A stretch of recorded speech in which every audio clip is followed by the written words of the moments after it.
Hello दोस्तों, आज की कहानी है एक थी वेश्या भाग 4। सावित्री इन सब बातों में तुम्हारे पति का क्या दोष, उन्हें काहे बर्बाद करना चाहते हो। मैं बताती हूँ तुम्हें सच्चाई क्या है। तुम स्कूल में रमेश के से पीछे इसलिए रहे क्योंकि तुम्हारा दिमाग पढ़ाई में कभी था ही नहीं। और रही बात खेती बाड़ी की, तो तुम दोनों को एक एक बीघा ज़मीन मिली थी। अपनी लगन और कठिन परिश्रम की वजह से रमेश ने उस एक बीघे ज़मीन से 50 एकड़ ज़मीन खरीद ली है और तुम हमेशा अपनी मौज मस्ती में मगन रहे। तुम्हें कोई फिक्र नहीं थी खेतों की, ना तुमने कोई ध्यान दिया अपनी ज़मीन पर। तो बिना परिश्रम के फल कहाँ से मिलेगा। और रही बात खूबसूरत पत्नी की, तो मेरा रिश्ता पहले तुम्हारे साथ तय हुआ था, लेकिन तुम्हें तो दहेज में मोटरसाइकिल चाहिए थी। सिर्फ एक मोटरसाइकिल न मिलने के कारण तुमने मेरा रिश्ता ठुकरा दिया था। शादी के मंडप में मुझे सबके सामने क्या कहा था तुमने, तुम्हारी नज़रों में मेरी सुंदरता का कोई महत्व नहीं है, मगर मोटरसाइकिल का इंतज़ाम नहीं हो सका तो माफ़ करना, मैं यह शादी नहीं कर सकता। यह कहकर तुम मुझे छोड़कर चले गए थे। उस समय रमेश ही था जिसने मेरा हाथ थामा, पूरे गांव के आगे मेरे बापू का सर झुकने से बचा लिया और मुझसे विवाह किया। उसने कभी न किसी दहेज की मांग की, न ही मोटरसाइकिल की। वो तो निवर्ष अपने रिश्ते को निभा रहा है।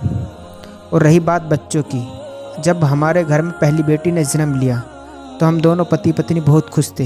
लक्ष्मी माँ की कृपा है हम पर। सारे गांव में मिठाई बांटी, जश्न मनाया अपनी बेटी के होने पर। शायद इसी बात से खुश होकर भगवान ने हमें दूसरा बच्चा बेटा दिया। और जब तुम्हारे घर में बेटी हुई तो मातम सा छा गया था तुम्हारे घर में, क्योंकि तुम्हें तो बेटा चाहिए था। इसलिए 1 साल के अंदर तुमने फिर एक बच्चा पैदा करा दिया अपनी पत्नी से। इस बार भी बेटी हुई। तुमने भगवान का शुक्र अदा नहीं किया। बेटा पैदा करने के लालच में 6 बेटियां हो गई। तुम्हारे भाग्य में ऐसा ही लिखा था जैसे तुम्हें मिला है, और रमेश के भाग्य में ऐसा ही लिखा था जैसे उन्हें मिला है। तुम भी उनकी तरह बन जाओ, बस इनके प्रति अपना नज़रिया बदलो।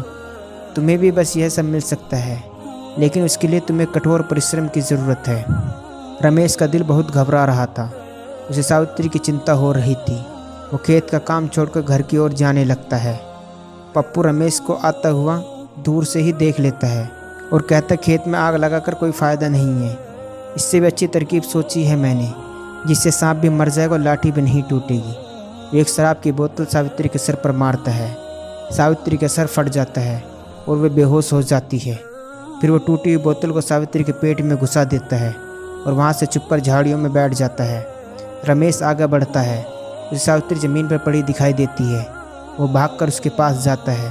सावित्री के पेट से शराब की बोतल बाहर खींचता है। पप्पू उसका फ़ोटो खींच लेता है और सारे गांव वालों को इकट्ठा कर लेता है और कहता है, देखो भाइयों, रमेश ने कितनी बेदर्दी से अपनी पत्नी का खून कर दिया है। बोतल रमेश के हाथ में ही थी। पप्पू ने लोगों को फ़ोटो भी दिखाया। हमने काहे मारा इस पापी को। रमेश नहीं, मैंने ऐसा कुछ भी नहीं किया। मैं खेतों से लौटकर वापस आ रहा था। मुझे यहाँ सावित्री पड़ी हुई मिली। मैं इसके पास आया तो मैंने देखा उसके पेट में शराब की बोतल है। मैं वही बोतल निकालने की कोशिश कर रहा था। जब खींची हुई पप्पू ने यह तस्वीर, आप सबको कोई गलत फहमी हो रही है। भला मैं सावित्री को क्यों मारूंगा? मैं तो इससे बहुत प्यार करता हूँ। पप्पू चिल्लाते हुए, अगर प्यार करते तो जान से मार दोगे क्या इसे? तभी सावित्री एक लंबी सांस लेती है।